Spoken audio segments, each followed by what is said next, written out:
Oh.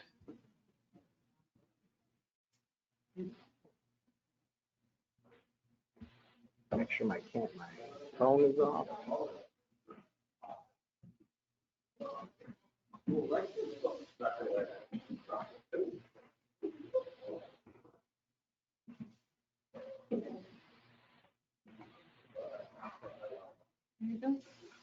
I don't think so. I don't know what that is for. I got to use this one.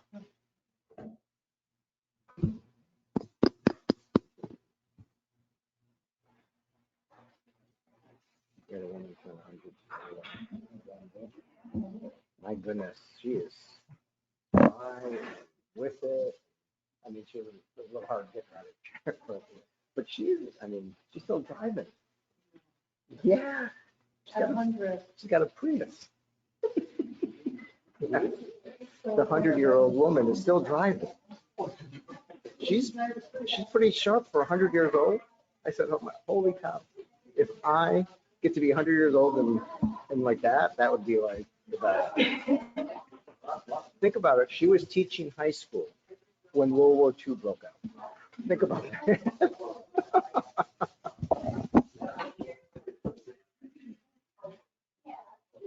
Yeah.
I have 7 on here, but I have another minute for 7 on there. So why don't we just give it a moment?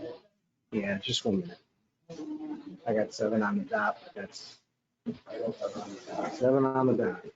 Okay, so you guys ready? You guys ready on this side?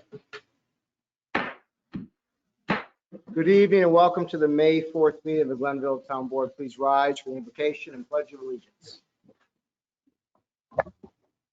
The invocation tonight, I just ask you to take a moment of silence to offer your own intentions.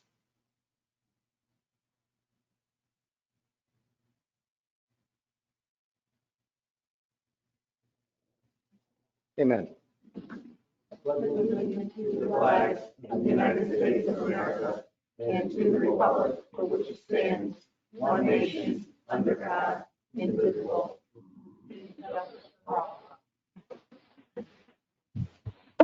Please call the roll.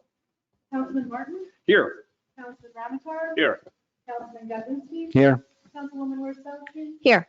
Supervisor Christie? Here, welcome all. We have a special night here, but we do have a couple things on the agenda that we do have to go over first. One of them is a public hearing, which we'll be calling shortly. And then after that, we'll move on to the rest of the items on the agenda. It's a special night here. We have Meredith Kaiser taking the oath of office for sergeant. Congratulations, Meredith. Long time coming, and we're looking forward to getting to that very quickly. We also have a couple add-ons. One add-on after the resolution 14, we'll drop new business down after the add-ons. And the add-ons are a resolution approving the authorization and authorizing the town clerk to issue permit for the Burnt Hills Annual Flag Day Parade, which is June 9th. We have resolutions approving the minutes of a special town board meeting held on April 27th. We have a resolution for the town clerk, for the town board to waive certain codes so that 50FC's Father's Day tournament can host a beer tent. And I got to tell you, as a father who has been part of that league for a long time and part of that Father's Day tournament, they never had beer tents when I was there. But they figured it out now, and they're doing it right. So we'll get to that as well. They probably would have made a lot of money, right? That's right. I only know they cook hamburgers all day. So I'll start with town council reports on my left with Councilman Guzinski. Just a couple of things to report, Mr. Supervisor. I attended the GECC meeting 2 Mondays ago. It was a good meeting, talked about ongoing projects in the town, projects that would potentially have an environmental component. We kind of talked about things for the committee to work on going forward.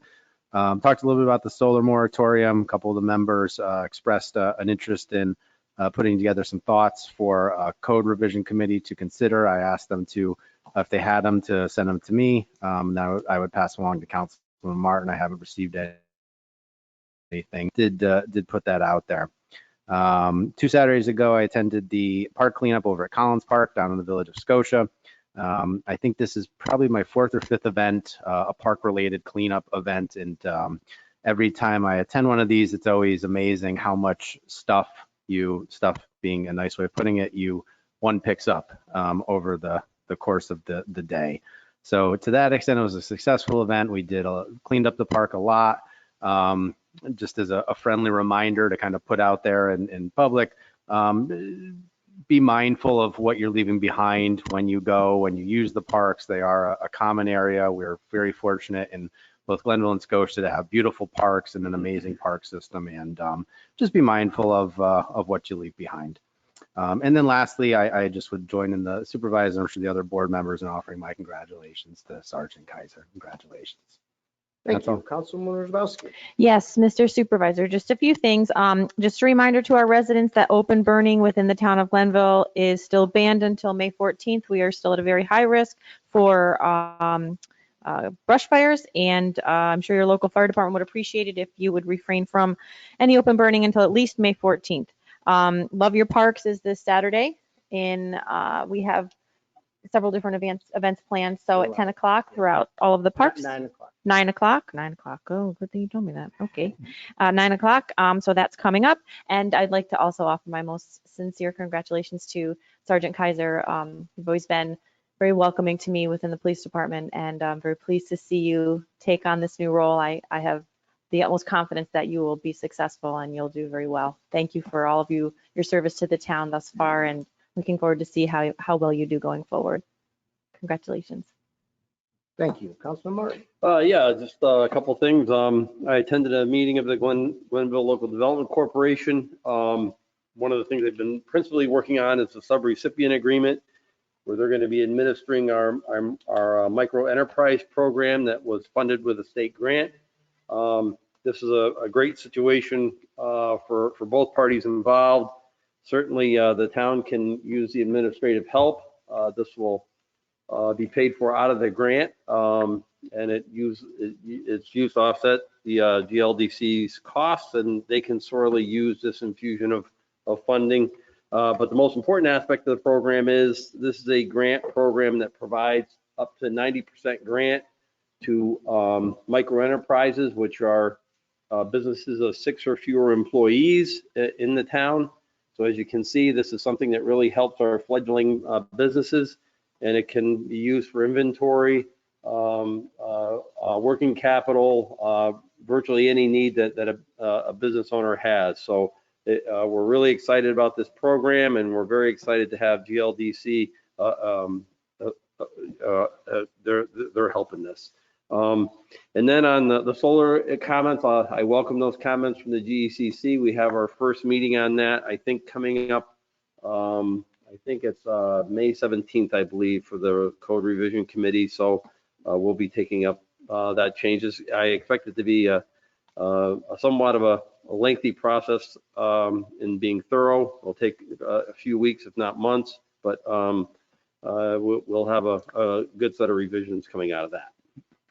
Thank you. Councilman Ramatar. Yes, Mr. Supervisor. Briefly, I met with Superintendent Capola just to get some notes on what's been happening with the highway department and water departments the last couple of months. Obviously, dealing with the snow, they have all been doing a great job. But now getting those snow plows converted into basically dump trucks for that type of work, and involves maintenance and time and lengthy process.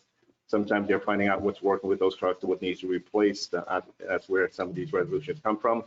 They're working on cleaning ditches, keeping the pipes open, and reacting to the windstorm damage, I should say, that recently happened.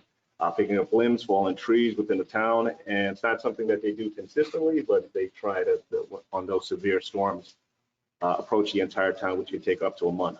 Water department, as you guys probably know, last couple of pipe on Route 50 pipe breaks, which they've been working on. Right now, they're working on the hydrant flushing and sewer line maintenance, and currently bids are being put out for repairs due to those water line breaks. That's all. Thank you.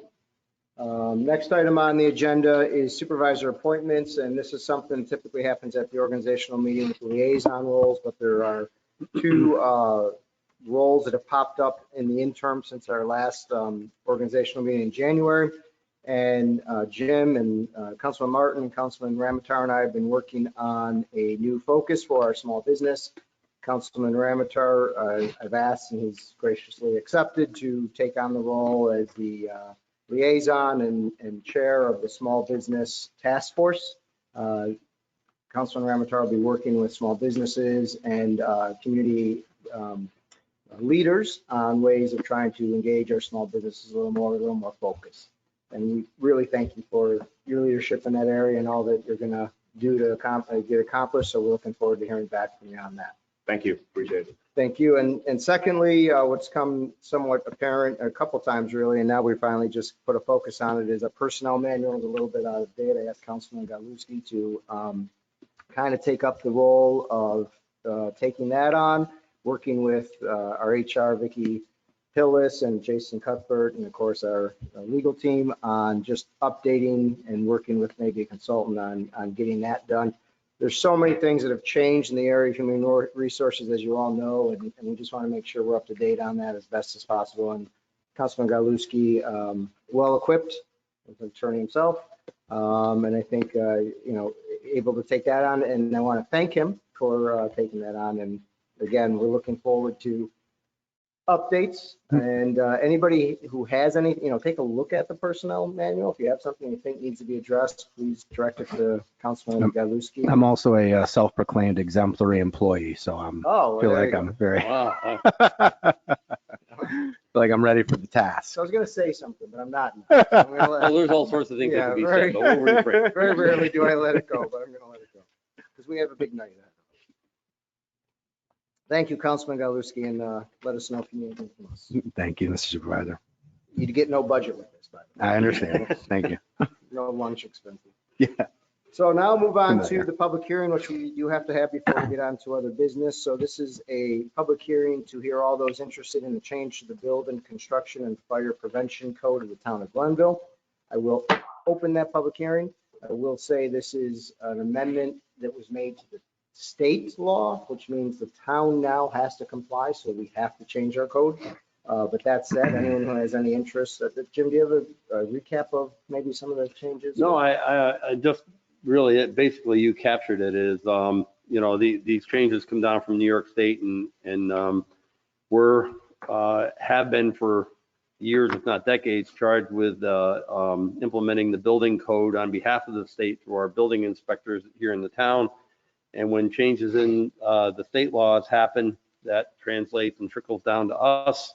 And we're just trying to keep up with New York State here. Thank you. The public hearing is open. Anyone wish to be heard on this matter? Again, this is a change to our building and fire code. Going once, going twice. Seeing none, the public hearing is now closed. We'll move to privilege of the floor, which is now open. We have no one signed up for privilege of the floor. Anyone wish to address the board on any issue regarding town matters? If you do, we'd like to invite you to the podium. Privilege of the floor is open. Going once, going twice. Seeing none, privilege of the floor is now closed. And we now move to supervisor's comments, which in honor of Meredith, I typically don't have it, but I have to say just a few short little quick things, and they're just dates for the board. Gina already mentioned the Love Your Parks Day, which is this Saturday at 9 o'clock. Burnt Hills, Boston Lake opening day ceremony for baseball is at 10 o'clock in Indian Meadows this week, so there's a little bit of a conflict there with Love Your Parks Day.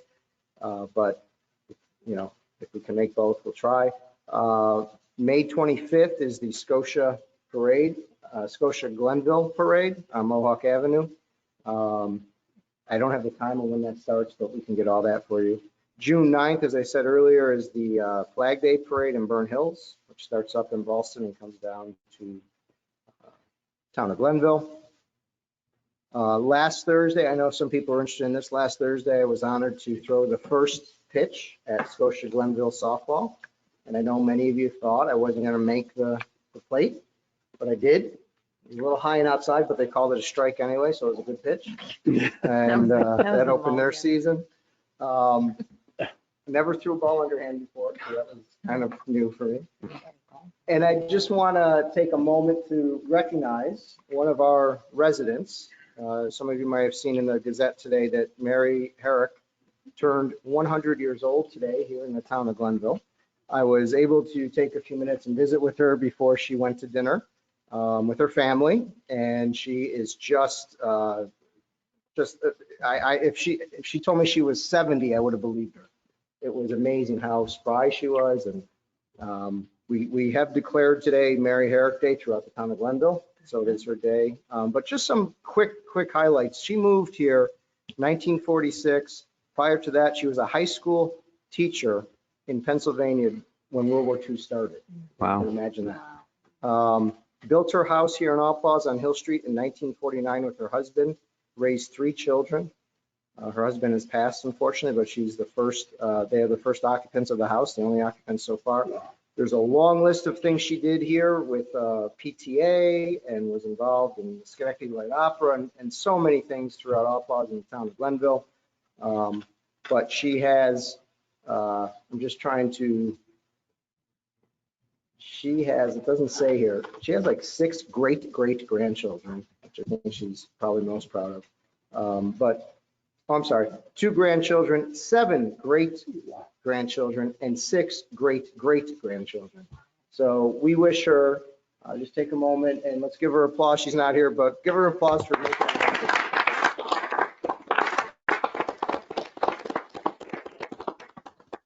Okay, so that's all I have for my comments. We'll move on to the swearing in of Sergeant Meredith Kaiser. Sergeant, would you like to join me up front with whoever you'd like to invite up?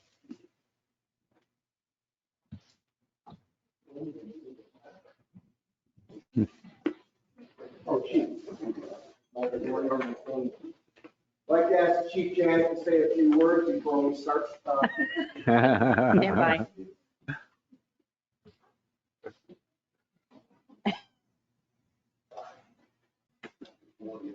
Yeah, no. Thank you, Mr. Supervisor. As I was preparing this short list of things I wanted to say tonight, I had a lot of things that I wanted to say that I thought was funny, but Lieutenant Woods told me not to go there. So I'm going to keep this as short as possible. I think Meredith knows that I speak from my heart when I talk about these things. Meredith started her career at the Glenville Police Department in July of 2008. I've had the pleasure of being her immediate supervisor, also supervising her as a lieutenant here with the police department and now as chief. The one thing I can say about Meredith that I truly believe is that when you have been around for a long time, you start to see and you really know and you get a feeling of those who are loyal to the administration and also to the town of Glenville. And I know for a fact that Meredith is one of the most loyal employees that works for the police department, and I appreciate that. Meredith is a New York State certified accident investigator. She's a certified field training officer. She's also one of our best things I can say about Meredith. She's a certified domestic animal cruelty investigator. And if anybody remembers the old Flipperfoot case up in western Glenville with all the fanfare that we had on that, Meredith is the lead investigator on that. She's also an active member in the Women of Law Enforcement. She has mainly been on the afternoon shift here with the police department until just recently, in the days for the most of the portion of her career. And very important, she now becomes Glenville Police Department's first female sergeant in the history of this department. And I am very happy to have her be a supervisor here at the department. She's joined tonight by her father, Leon Kaiser, stepmom, Susan Kaiser, her mom, Mary Ann Dane, her sister, Jennifer, I'm sorry if I pronounce this wrong, Colindress, and her family, and her boyfriend, AJ Gardner. So if I can call Meredith up.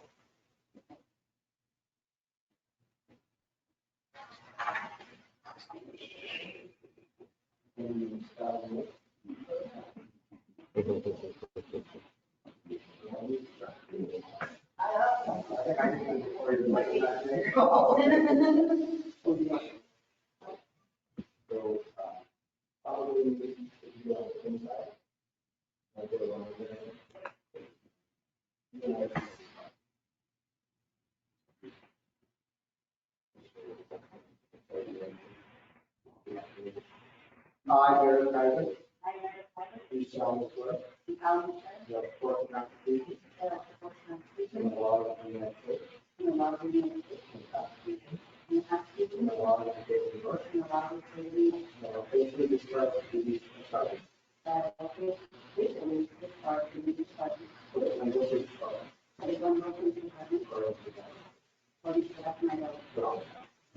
Congratulations.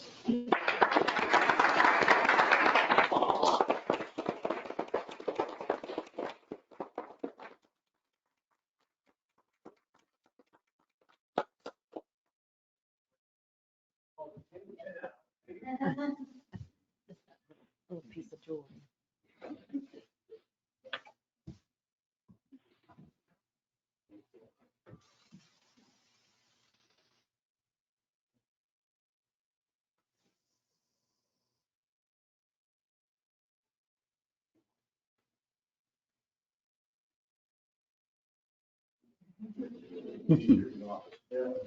Of course, because everybody wasn't watching.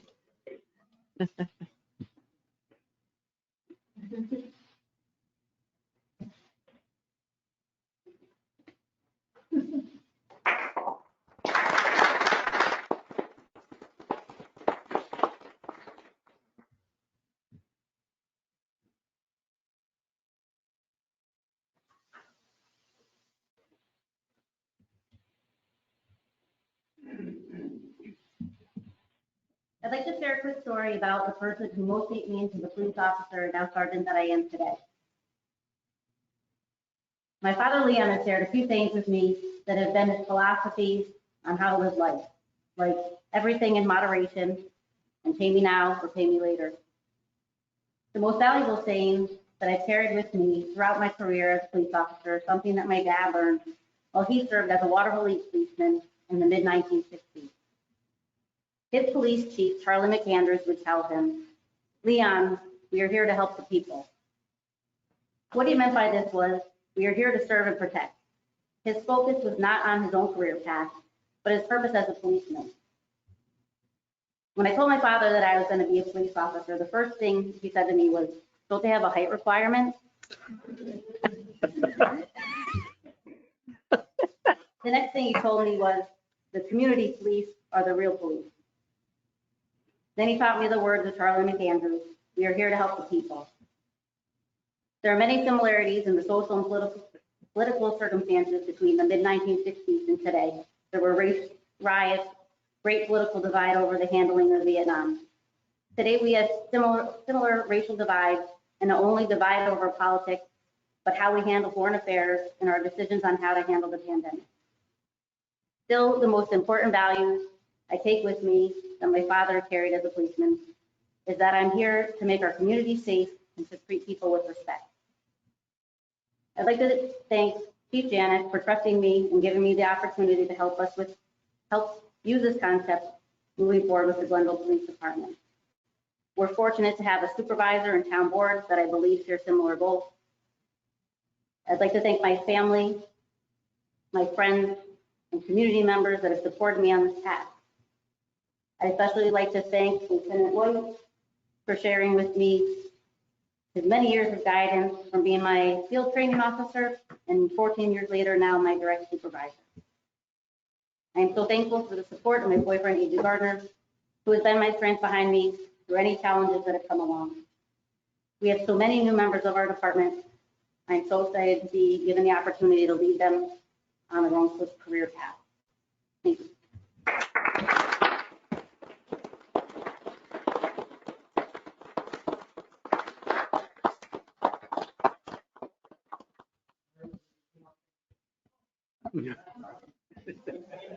First, we need you to sign the town of Glenville oath.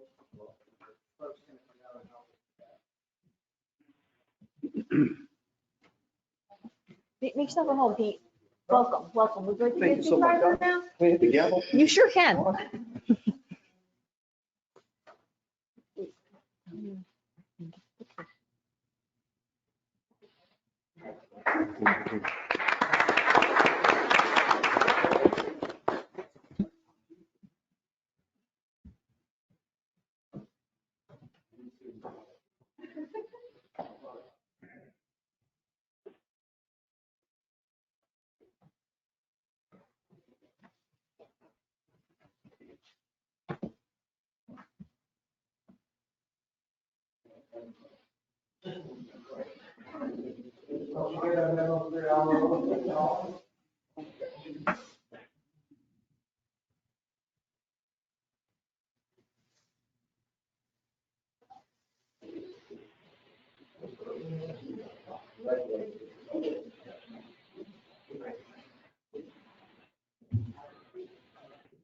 So you're all welcome to stay for the end of the meeting if the people are on the agenda, but if you'd like to leave, now would be a good time to take an opportunity.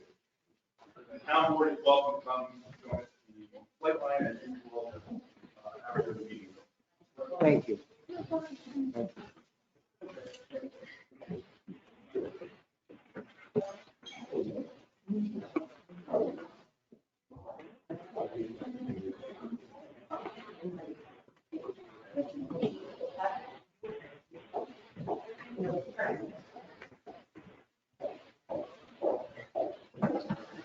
Okay. Yeah, nobody wants to hear. I This thought is for the- sure it was the MS4. Yeah, this is the I would have sworn. time for the main event. So the next item on the agenda is the MS4 report. We're going to have our highway superintendent, Tom Capola. Welcome, Superintendent Capola. Good evening, board. Clerk. Earl. Tonight is our MS4 annual report. I do this every year. As I started, this is an unfunded mandate by the state of New York, and it's the protection of our waterways within the town. More information can be found. We have information on our on our website that can be found in the town of Glenville under stormwater management. We also have town hall. There is information here at the library and at the senior center. So if you want more information on this, you can go down and read and educate yourself. This past year, we've actually improved this program a little bit. We've reached out to outside communities. We've educated ourselves a little bit further on how we could make the public more aware and how we could probably be more efficient at what we do. We've taken action to train more of our employees in this.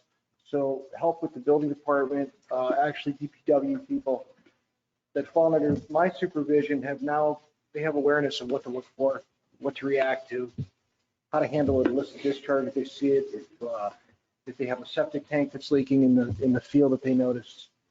Those lines have been taken, those steps have been taken to really help these guys understand and protect the town's waterways more efficiently. We also have had the building department take this training. So the building department now helps with their MS4 inspections. They help with their SWIP reviews, which are all new building projects and things like that come through with stormwater management plans. They help us review, they help us go out, they help us do inspections. We have these now, they go right into the database, so we can go back and look at all this stuff in the database and really keep track of what we're doing. Town of Glenville has, for instance, 69 outfalls within its jurisdiction. These are stormwater outfalls that go into waterways and then go into the rivers. And this program's all about to keep those outfalls clean, maintenance, our catch basins, go into the stormwater management practices that we have, then go into these waterways, which then go into the rivers. So it's under our jurisdiction to keep that as clean as we can and with best management practices, just keep them protected. We clean these outfalls. We clean our catch basins on an annual basis. We manage to do about 1/3 of them every year.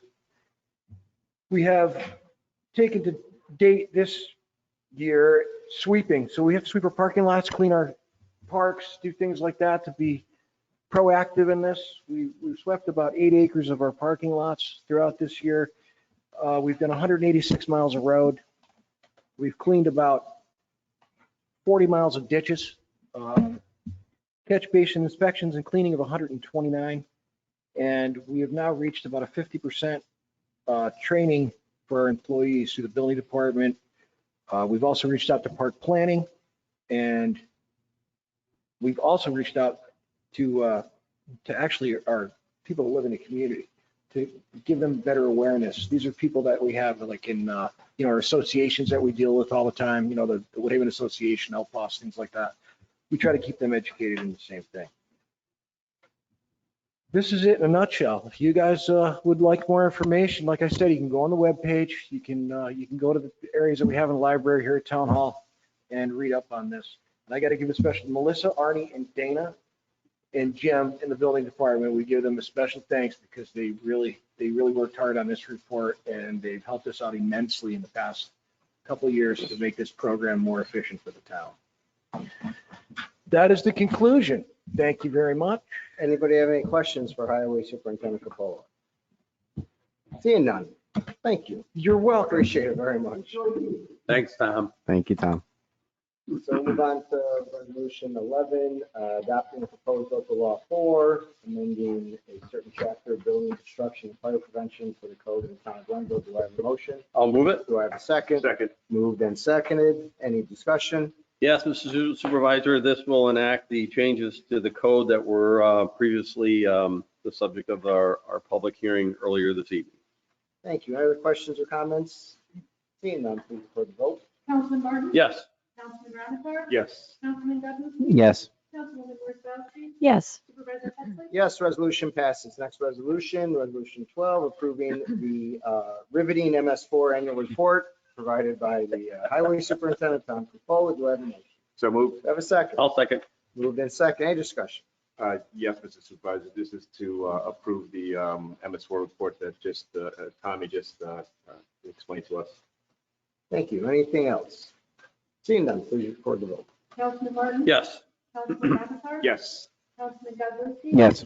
Councilwoman Wozzachowski? Yes. Supervisor Pettsley? Yes, resolution passes. Next, resolution 13, authorizing the town supervisor to sign the recipient agreement with the GLDC regarding the micro enterprise grant funding award. Do I have a motion? I'll move it. Do I have a second? Second. Moved in second. Any discussion? Yes, Mr. Supervisor, this will form a link between the town and our grant for the micro enterprise program and the Glenville Local Development Corporation. They will administer that program in the capacity of undertaking the reviews of the applicants that come into that program and provide a recommendation for funding. Thank you. Any other questions or comments? Seeing none, please record the vote. Councilman Martin? Yes. Councilman Ramichardt? Yes. Councilman Gunnarski? Yes. Councilwoman Wozzachowski? Yes. Supervisor Pettsley? Yes, resolution passes. Next, resolution 14, approving the minutes for the town board, regular town board meeting on April 20th. Do I have a motion? I'll move it. Do I have a second? Second. Moved in second. Any discussion? As noted, Mr. Supervisor, this would approve the minutes from the April 20th town board meeting. I thank Ms. Davenport and her staff for putting them together for us. Everybody was there. Okay. Hmm. All right, anything else? Seeing none, please record the vote. Councilman Martin? Yes. Councilman Ramichardt? Yes. Councilman Gunnarski? Yes. Councilwoman Wozzachowski? Yes. Supervisor Pettsley? Yes, resolution passes. Now we're going to skip new business, go on to add-ons. Add-on resolution number 1, approving and authorizing the town clerk to issue permit and waive fees for the Burnt Hills, Boston Lake 21st Annual Flag Day Parade. Do I have a motion? I'll move it. Do I have a second? Second. Moved in second. Any discussion? As I say, this is just that we do this annually. We waive the fees and we also issue the permit since this does come into the town of Glenville. And again, this is on June 9th and I think it's back. It wasn't, I don't think we had it last No, we 2 didn't. years. Mm-mm. So nice to see it back. Any questions or comments? Seeing none, please record the vote. Councilman Martin? Yes. Councilman Ramichardt? Yes. Councilman Gunnarski? Yes. Councilwoman Wozzachowski? Yes. Supervisor Pettsley? Yes, resolution passed. Next resolution, add-on 2, approving the minutes for the special town board meeting from April 27th, which Councilor Martin was. I'm not right at. on top of it. I was So he not abstained there. from that. I will not be voting on this resolution. So any other questions? Oh, do I have a motion? I'll move it. Do I have a second? Second. Moved in second. Any discussion? Seeing none, please record the vote. Councilman Martin? I'm going to abstain. Councilman Ramichardt? Yes. Councilman Gunnarski? Yes. Councilwoman Wozzachowski? Yes. Supervisor Pettsley? Yes, resolution passes. Next resolution, add-on 3, authorizing the town board to waive certain codes regarding food and alcoholic beverage in our parks for the soccer league, 50 FC Father's Day Tournament, which begins June 17th and runs through June 19th. Do I have a motion? I'll move it. Have a second? I'll second. Moved in second. Any discussion? As you stated, Mr. Supervisor, this is going to make the Father's Day tournament that much more fun. And If hopefully a we'll, fight breaks out because of. there won't be fights. It's Father's Day. It'll be fine. Thinking for 2 days. Some fathers aren't leaving the park. I mean, they're not allowed to tent there, so it's going to be fine. That's nice. So I have a motion. We have any other questions or comments? See none, please record the vote. Councilman Martin? Yes. Councilman Ramichardt? Yes. Councilman Gunnarski? Yes. Councilwoman Wozzachowski? Yes. Supervisor Pettsley? Yes, resolution passes. Last item on the agenda is new business. I did want to take an opportunity, as I mentioned to each of you, just to close the loop and get your thoughts. We had a conversation a couple weeks ago at a work session regarding some of the options we had on a new facility. And those range really, the options are wide open from everything from issuing RFPs or some other alphabet that I think Councilman Martin's going to talk about, RFQs and other things like that, to, adding on here, wanting to do something here, to doing nothing. So there's really what I'm looking forward to right now is really just kind of a sense of the board so that we can start to put something together and move forward or make some decisions. So with that, I just wanted to kind of see if you guys had a chance to think of it after our work session. I'll start off then. I have to say, speaking for me, I'm in support of further investigation of a potential new build. And as you alluded to, there are several ways we can approach this. We did get a briefing during the work session on a request for proposals process, an RFP. But I think many of you are aware, I work in this realm quite a bit. And there is another process that would be available, and that is a request for qualifications process that is a solicitation process again, but it's targeted more towards the qualifications of the respondents than it is requesting formal proposals that would, have a design, speak to a price and all that kind of thing. This is strictly just qualifications of the respondents. We do have a chance to interview, but it would be on the basis of trying to determine if we feel one group or another is more qualified. And once we make that determination, it's a process, then you can advance with that selection and start to talk about design, cost, that type of thing. But it does place emphasis more on the qualifications and the characteristics of the respondent, rather than just purely cost.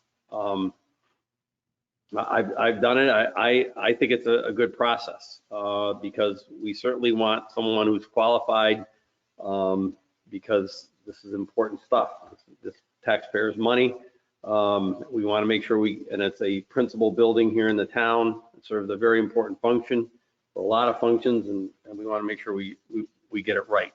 So I think it's a good process, and I'm also intrigued by the prospect of potentially renting, as I said, not necessarily that we own under a conventional approach. That too could be advantageous in some ways, I think, and I think it's worthy of exploring. And the last thing I'll say is the other component to this process is when we do get to design, I think something that would yield a more competitive price on the facility would be a design build approach. And that's where under that approach, the design and the construction is done by a singular team or firm. And the reason why that process is less costly typically is it naturally builds in efficiencies in the design. It's an in-house design of the same team that's doing the construction. So you have a lot of good communication there. There's some cost savings that come from that kind of a dynamic. And it typically is a more lean, cost-effective approach as opposed to the conventional approach, which would be we go out and hire an architect, we get our design, we go through all that design process. Once we get a design set, then we take that design and we take that out to bid with a contractor. That's the more conventional approach. Not to say we can't, but I've just seen where that design build approach does result usually in a more efficient process. I learned a long time not to argue with Jim Martin on process. The only question to Earl is that all that is perfectly legal, RFQs and design build and everything. I will admit that I'm not too familiar with the RFP process. That's something I would talk to you about, dive more into and work with the parts going on. But as everything else, yes, that's completely legal. The RFP process is a possible process.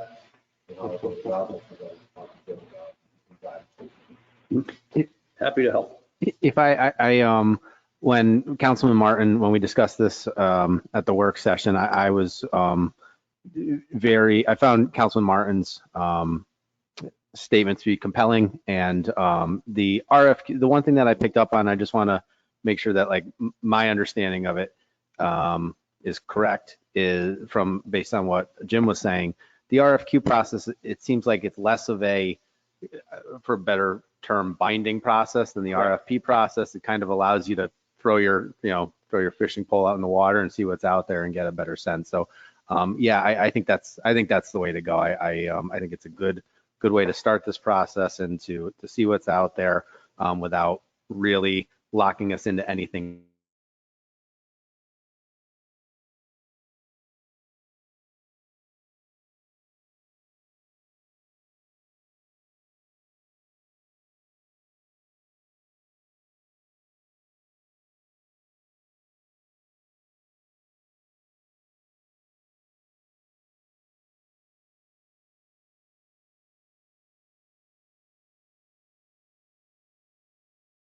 the RFQ path seems to give us an added layer of nuance to ensure that we get the most qualified firms to work with. I also know that the design build process can be a very good one as well. It gives you a little bit of flexibility as you move through the process. I like the idea of a public-private partnership. I think that's attractive on a number of different levels, and public benefit projects that may come out of the public-private partnership. I think that however we can maximize a facility for the town residents and people who are going to be using that long after we're gone, I think that that's something that we should explore. The idea of leasing, I'm still very much on the fence because we would be so dependent on somebody else building the facility. You know, that I think I need to hear a little bit more about it to be sure that that would, you know, maximize our dollars and give us what we actually need, just not what somebody thinks that we need, or somebody who's trying to, you know, cut corners or whatever. So, but generally speaking, I tend to agree with Jim that the RFQ path seems to be, I can support that, and that seems to be a good path for us to move forward with. I'll let you guys deal with the processes. You're definitely going to be better at it than me, but bottom line is that we need a new building, whether it's leasing or building. I prefer to build. I think it makes sense. This is not energy efficient. It's not functionally efficient. It's costing us money. The longer we wait, it's going to cost us more money, not only in expenses and maintenance, but more expenses on the buying or leasing side. So ultimately, it just makes sense to look at this and start moving forward. So nobody believes that retrofitting this building would be a choice. Would be one. No, and thanks, Sid, for bringing that up, because we did talk about that at length. This building was never designed to be a municipal building in the first place, and it's been through, I think, 2 retrofits now, and just from having been in this building for 12 years, it is just not fitting our needs. It's not serving the residents like it could. It's not serving the staff like it could. There's been safety issues with obtaining records from up in the 2nd floor. There's also the issue of the history center, which isn't even a history center. It's really just a home that has a bunch of boxes in it. And, you know, I mean, it is, it's not, you know, it's not protecting the records of the town. And, Right. and until we can get, things over at Yates to a point where we can move some of the records over there and have them properly stored, we need to make sure that we save all that. I mean, it's, you know, valuable history of the town that needs to be preserved properly. So, you know, based on that, and the thing is, you know, you might think it'd be cheaper to retrofit the building. I don't think it's going to be. I really don't. I think it's going to end up being more expensive because you never know when you open up a wall what you're going to find. So, or a ceiling, or try to do a bathroom or something like that. And that tends to add money and money and money on top of money. And I just don't think it's going to be a smart use of public funds. I agree. If we do go this process, this RFQ, let's just say we would hire a professional to guide us through that process, right? Yeah, either, you know, in my experience, if you either go the RFQ or the RFP process, it's all about your request and how well it's written. And I've written them myself, and it takes, oh my God, there's been some buildings that I've worked on, it's taken, you know, 8, 9 drafts to get, you know, a well-written request for qualifications or proposal that accurately reflects, you know, all of our wants and desires here. And we properly record in that RFQ, if we do go that way, you know, what are the criteria we're going to use to, you know, assess those qualifications. And that's all got to be spelled out. So we as a group agree with that written document before it's released, you know, for the formal request. So it'd And be it'll- like an engineering firm or something. Yeah, you know, engineering firm, architectural firm, landscape architect, anybody like that with qualifications and that, you know, can draft something up for us. But this is the time to, you know, really pay attention and specify what we want, you know, what we think is important to this project, and make sure that's conveyed in RFQ, because the degree to which that's well-written will get that much better responses back. So it takes, some back and forth to get there. Time well spent though. Oh, yeah, exactly, yep. I'm going to be going to a 2-day seminar in June on method management. So I think that opportunity will allow us to get an idea of maybe what we want for a cycle. Oh, yeah, it certainly will. I think that's going to be beneficial to private. Yeah, That's a good point. absolutely. The other thing I would say is I think it's not too early for us to start looking at the revenue side of the ledger here, what funds we have available to us, and start being able to calculate what the borrowed amount would have to be. So, Agreed. Tom?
That doesn't even really address the operational issues here.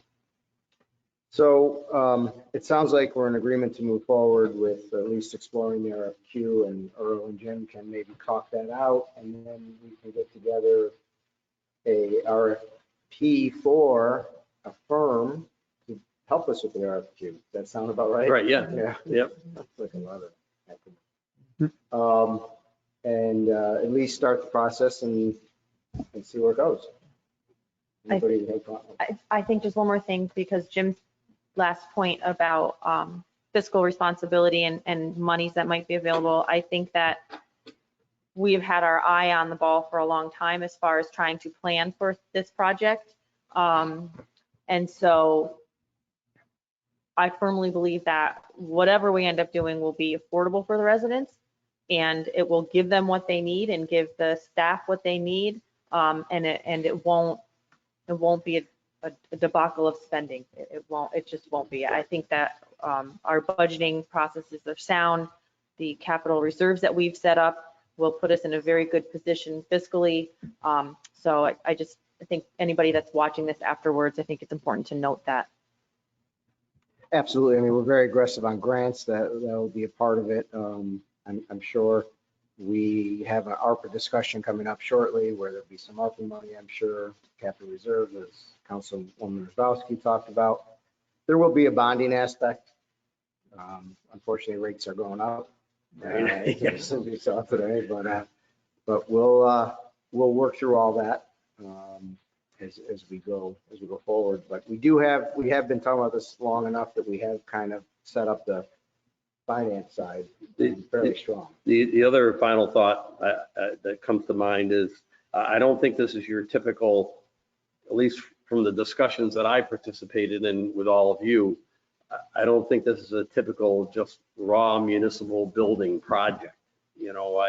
There's an aspect to this that it has a almost like a development quality to it, where this can be a catalyst or whatever you want to call it for a bigger development potentially from some of the, early feedback we've gotten. So that's kind of nuanced about this. It's not just simply, building a new building over there, we stay here and then transfer to the new building, on our own property. This could essentially involve a new site.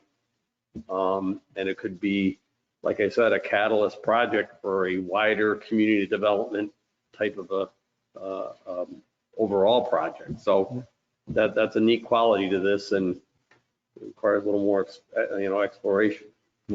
I would, Go ahead. to that, but I would, hearing the prospects of that, I think are very exciting. And I think that element of this project, I think when we first, going back to pre-COVID, when we were looking at this, we were looking at it more as a municipal building or buildings. And I think the idea of a catalyst for a development project is exciting. I do believe, and I don't know if we can make this part of the RFQ or not, or if we want to, but we do need to discuss whatever happens to this property. One thing I think has to be a Right. guiding principle for us is we cannot just leave it abandoned Right. in the middle of town center. And so its redevelopment, I think, would have to be part of it. And that's exactly my point about, how the RFQ is written. You want to make sure you get all those elements into it that are important to you and us. Yeah, I think you want an all-encompassing qualification for it. I think they're not going to work on it. Because what this, one way it can come down is we do this RFQ, we can narrow to 3 firms that we think are qualified, say, or 3 teams. And then you can, at that juncture, say, we invite the 3 of you to give us an RFP. So we get a specific proposal with a design and a cost, and then we can move forward with that one group. Request for qualifications. I think Councilman Martin just talked himself into another liaison role. If I keep talking long enough. Yeah, request for proposals. Anything else on this? We'll keep this on a continual discussion item, Jim, if that's okay? Yep. And keep it moving along? Yeah. Yep. Anything else? Any other new business? Well, I want to start on my left with Councilman Lozowski. No new business. Councilman Lozowski, Can't wait to love our parks this weekend. Councilman Martin, Nothing new. Councilman Rem. Looking forward to chairing the Small Business Task Force. I have some exciting things coming forward with community and small business development. Congratulations, that's great. Excellent. Anything else? I'll take a motion to adjourn. I'll move that. Second, Seconded. all in favor? Hi. Aye. Any opposed? We're adjourned.